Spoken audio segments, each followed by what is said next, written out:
নমস্কার। পরশুরামের আজকের পর্বে রিভিউ নিয়ে বাংলা সিরিয়াল সমাচার তোমাদের সামনে এসে গেছে। তো আজকের পর্বে রিভিউতে যেটা দেখা যাচ্ছে যে গাড়িতে তো পরশুরাম পৌঁছে গেছে তার শ্বশুরমশাই আর কর্ণচাট্টার্যকে বাঁচাতে। তো গুন্ডারা যখনই হামলা করেছে তখনই কিন্তু পরশুরাম চলে এসেছে আর তাদের একদম এমন মার মেরেছে, একদম শুয়ে দিয়েছে।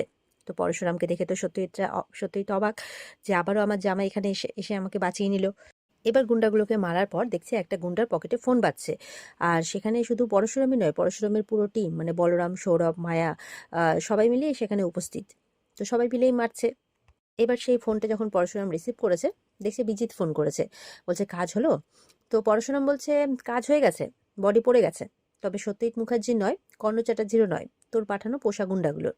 তো এটা শুনে তো বিজিৎ ফোনটা কেটে দিয়েছে। বলছে আবার আবার বাঁচিয়ে নিল। এবার যদি সত্যজিৎ মুখার্জি যদি বয়ান দিয়ে দেয় তাহলে তো আমি ফেঁসে যাবো, তাই বলছে। আর এদিকে এবার বলরাম বলছে কাকাবাবু তা কি নিলেন বাজারে গিয়ে?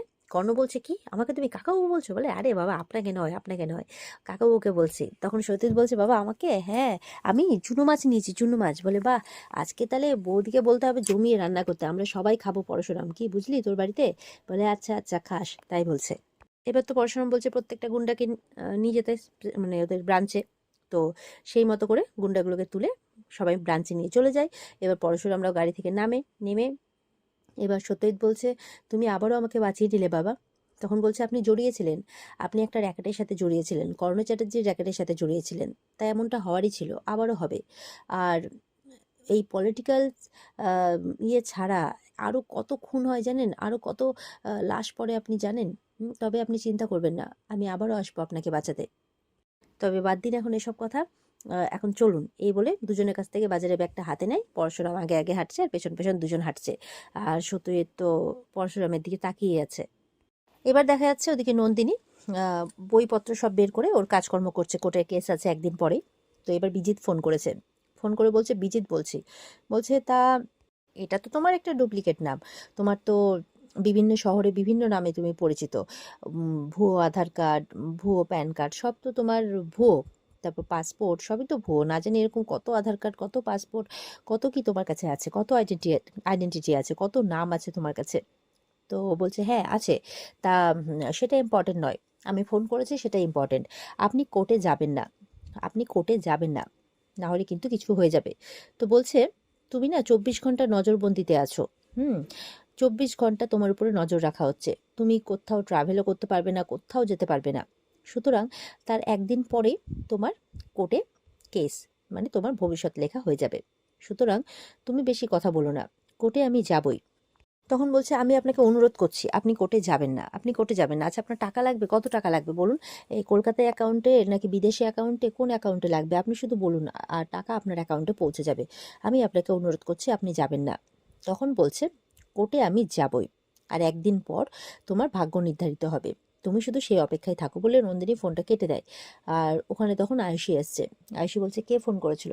নন্দিনী বলছে বিজিৎ। তো আয়ুষের চোখে একটু জল চলে আসে, কোথাও না কোথাও তো একদিন না একদিন তাকে ভালোবেসেছিল, সেই জন্য সেই ইমোশনটা মাঝে মধ্যে বেরিয়ে আসে।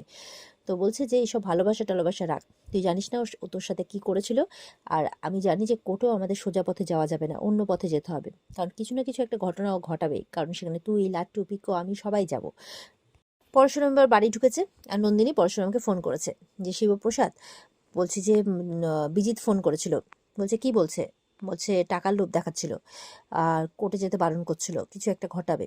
বলছে চিন্তা করবেন না, আমি আছি তো, আমি আপনাদের সবাইকে সপরিবারে কোর্টে পৌঁছে দিয়ে আসবো, ভয় পাবেন না, চিন্তাও করবেন না, তাই বলছে। এই বলে ফোনটা রাখে যে এখন রাখছি। তার কিছুক্ষণ পরে দেখা যাচ্ছে কর্ণরা ঢুকছে। এদিকে সত্যজিৎরা চলে এসেছে, বলছে আমরা এসে গেছি, আমরা এসে গেছি। বলছে কি ওয়ান্ডারফুল এক্সপিরিয়েন্স, একদিকে সবজি বাজার, একদিকে মাছ বাজার, একদিকে ফুলের বাজার, দারুণ দারুণ। আমি তো নিজে দাঁড়িয়ে থেকে চুনো মাছ ওজন করিয়েছি, কেটেছি, দারুণ এক্সপিরিয়েন্স। আসলে আমি তো কোনোদিনও জীবনে করিনি এসব, আজকে প্রথমবার করলাম, খুব ভালো লাগলো, তাই বলছে। তখন কর্ণ বলছে হ্যাঁ খুব ভালো লাগলো, আমার যেন নোবেল জিতে এসছেন, এত ভালো লাগলো, তাই বলছে। তখন বলছে যে তটিনী তোমার বাবা কাকাবাবু চলে এসছে। কর্ণকে কাকাবাবু বলছে, বলছে হ্যাঁ কাকাবাবু, কোন জন্মের যে কাকাবাবু কে জানে, তাই বলছে। এবার তো মেয়ে এসেছে, মেয়ে এসে বলছে আরে নিমপাতা দাদু চলে এসেছো, আর হোয়াট ইজ রসবোধ, মানে সত্যজিৎ অ্যাকচুয়ালি বলছে তো কর্ণকে যে আপনি চুপ করুন তো, আপনার মধ্যে কোনো রসবোধ নেই। তো তখন পিকো ওটা শুনেছে, তখন বলছে, তো পাকে জিজ্ঞাসা করছে যে পা হোয়াট ইজ রসবোধ, বলে তুমি এখন ওসব বুঝবে না বাবা, তুমি বড় হও তারপরে বুঝবে হোয়াট ইজ রসবোধ, তাই বলছে।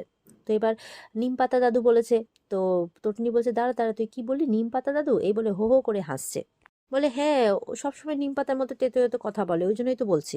তো এবার কর্ণ বলছে তা আসার সময় ব্রেকফাস্ট করে আসতে পারিনি, কফিটাও খাওয়ার জন্য আরাধ্যা কত করে রিকোয়েস্ট করলো, সেটাও খেতে পারিনি, তা কি আছে ব্রেকফাস্টে। তটিনী বলছে ও ব্রেকফাস্ট করেনি, আচ্ছা ঠিক আছে আমি এক্ষুনি চাটা বানিয়ে আনছি। তখন বলছে এই ওর সঙ্গে কিন্তু আবার ওই খাস্তা বিস্কিট দেবে না, হ্যাঁ রাবিশ। তখন বলছে তাহলে কি দেবে, পরশুরাম বলছে বলে কুকিজ দেবে কুকিজ, বলে ওখানে যেটা কুকিজ এখানে সেটা বিস্কুট, খাস্তা বিস্কুট। তখন পরশুরামকে বলছে থাক থাক তোমাকে এইসব বলে বুঝিয়ে পারা যাবে না। তো তটিনী বলছে আপনি চাইলে আমি নুডলসও বানিয়ে দিতে পারি, আমি ওটা খুব ভালো বানাই, না হলে বাটার পাউরুটি, সুগার না থাকলে একটু চিনি ছড়িয়ে দেবো। পরশুরাম বলছে এছাড়া পাকা কলা, দুধ, চিড়ে সব আছে, আপনি যদি বলেন একটু চটকে মেখে দিই আপনাকে, এবার চটকে উম, দেখো তুমি কিন্তু আমাকে হ্যারাস করো না, হ্যারাস করো না, পরশুরামকে বলছে। সত্যিত বলছে উফ আপনি একটু চুপ করুন তো রে বাবা, সত্যি আপনি নিম পাতা বটে।